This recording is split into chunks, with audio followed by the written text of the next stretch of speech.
안녕하세요. 오늘 저희가 함께 깊이 파고들 자료는 두려움 없는 기억과 사랑의 회복에서 발췌한 내용인데요. 아, 네. 당신이 공유해 주신 이 텍스트, 이게 평화로 가는 길의 마지막 장애물, 신에 대한 두려움이라는 상당히 흥미로우면서도 좀 도전적인 개념을 다루고 있더라고요.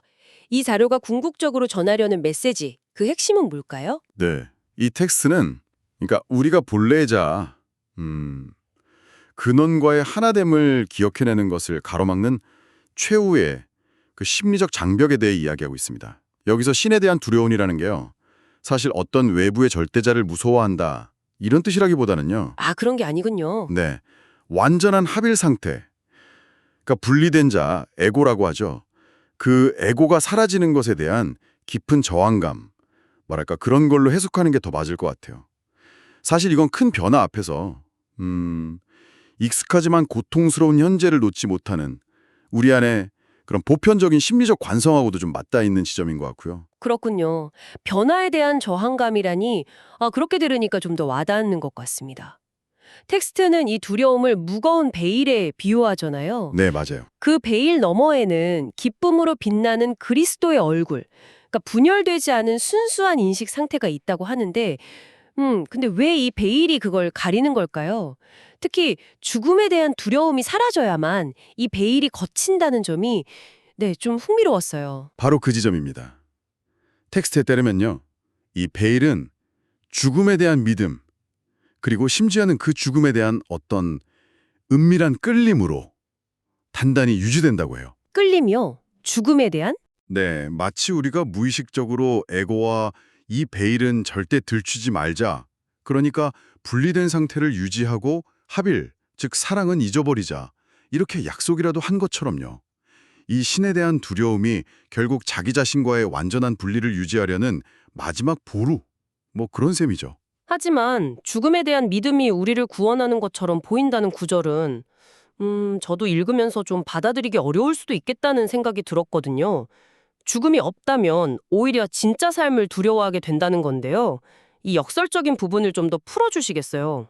네, 그 부분이 이 텍스트의 핵심 통찰 중 하나라고 생각해요. 우리가 죽음 그 자체보다 진정한 삶, 그러니까 경계가 없는 합일 상태를 더 깊이, 더 근원적으로 두려워하기 때문에요. 오히려 죽음에 대한 끌림을 통해서 진짜 삶을 뭔가 추하고 잔인한 것으로 왜곡시킨다는 거죠. 아, 일부러요? 그렇죠. 에고와 죽음을 뭐랄까 일종의 방패막이 친구처럼 삼아서 합일의 순간, 즉 신에 대한 두려움을 직면하지 않으려는 그런 심리적 방어기제라고 볼 수 있습니다. 어쩌면 익숙한 고통을 미지의 자유보다 선호하는 그런 경향과도 좀 비슷하다고 할 수 있겠네요. 그렇군요. 그럼 이 마지막이자 가장 깊은 장애물은 어떻게 넘어설 수 있을까요? 텍스트에서는 이전의 다른 장애물들을 극복했던 방식과 같다고 하는데요. 네, 핵심 열쇠는 사랑의 강력한 끌림입니다. 두려움을 일으키는 그 장애물 자체에 집중하는 게 아니고요. 그 너머에 존재하는 사랑, 즉 합일 상태에 마음이 진정으로 이끌릴 때 그때 두려움은 힘을 잃고 자연스럽게 사라진다는 거예요. 사랑에 끌리며 네, 텍스트에서는 예를 들어 평화를 거부하려는 욕망은 내면의 지혜, 텍스트 표현으로는 성령이죠. 그 성령을 향한 사랑 앞에서 쓰러지고 또 육체에 대한 집착은 영혼에 대한 사랑으로 대체되고요. 그리고 죽음에 대한 갈망은 생명 자체인 그 사랑의 부름 앞에서 영원히 사라진다고 설명을 해요. 그러니까 모든 장애물 너머에서 변함없이 우리를 부르고 있는 그 사랑의 힘, 그 힘에 이끌려서 나아가는 거죠. 하지만 마침내 그 마지막 베일 앞에 섰을 때 역설적으로 가장 큰 공포를 느낀다고 묘사되잖아요. 네, 그렇죠. 우리가 결코 보지 않기로 맹세했던 것, 그러니까 죄책감이라든지 죽음의 이미지, 에고의 복수 같은 그런 익숙한 친구들이 눈을 뜨지 말라고 속삭인다니 이게 정말 마지막 저항처럼 느껴지네요. 맞습니다. 베일을 들어올리는 바로 그 순간 에고가 구축해온 이 분리된 세계 전체가 영원히 사라질 거라는 걸 직감하기 때문이에요. 겉으로는 세상이 나를 버리는 것처럼 느껴질 수 있지만 텍스트는 실제로는 당신 자신이 그 환상의 세계를 영원히 떠나는 것이라고 말합니다.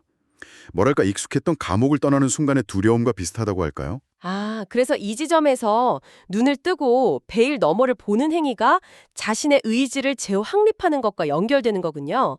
더 이상 외부의 어떤 힘이나 원치 않는 생각에 휘둘리는 게 아니라 스스로 선택하는 그 주체적인 힘을 되찾는다는 의미로 해석되네요. 정확합니다.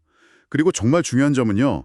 베일 너머에서 당신을 그렇게 강력하게 끌어당기는 그 사랑의 힘 있잖아요. 그 힘이 사실은 당신 내면 가장 깊은 곳에도 똑같이 온전히 존재하고 본질적으로는 하나라는 겁니다. 아, 안과 밖이 다르지 않다는 거군요. 네. 따라서 베일 너머의 진실을 보려는 당신의 의지는 그 어떤 두려움이나 망설임, 과거의 맹세 같은 것들보다 훨씬 강하다고 이 텍스트는 아직 힘주어 말하고 있습니다. 네, 종합해보면 이 자료가 말하는 신에 대한 두려움은 결국 에고가 만들어낸 그 분리의 세계, 그러니까 죽음, 죄책감, 고통이라는 그 익숙한 틀에 대한 집착을 놓지 못하는 마음 상태인 거죠.